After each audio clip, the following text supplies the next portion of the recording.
Tim from YourSixTech. Today in this video I'm going to show you how to leave a review on a game for your PlayStation 5.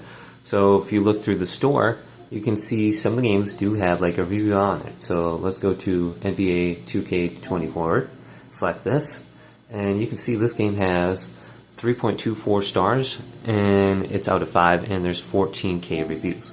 So if I select this, can I add a rating? It probably won't let me because it says purchase, download, or add to your library to give a rating.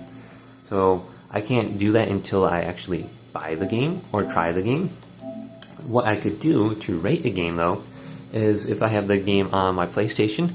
So let's go to Grand Theft Auto now and then go to the product page right here.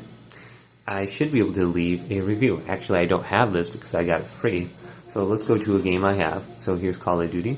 Go back to 3 little dots, go to View Product, and then here's the product page, and then we can go up to the top, select the rating.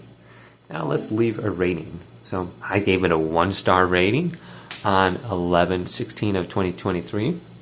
I don't think I really enjoyed this, but I can change it at any point in time. I can go to a 2-star rating and then submit, and then it says thank you for rating the game, and then you can see the stars on the right side. So 62% of people gave it a 5-star rating, 14% of people gave it a 1-star rating, and 2% of people gave it a 2-star rating. So you can kind of get an idea of how good the game is doing based off of the rating on here, of people actually buying it and then rating it.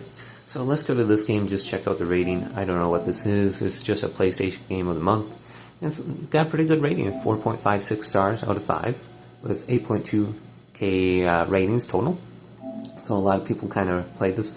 Now, I do have the game, never played it, but I can still rate it. I do have it downloaded.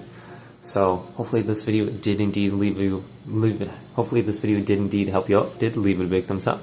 Subscribe to my channel down below for more technical videos coming up next on YourSixTech.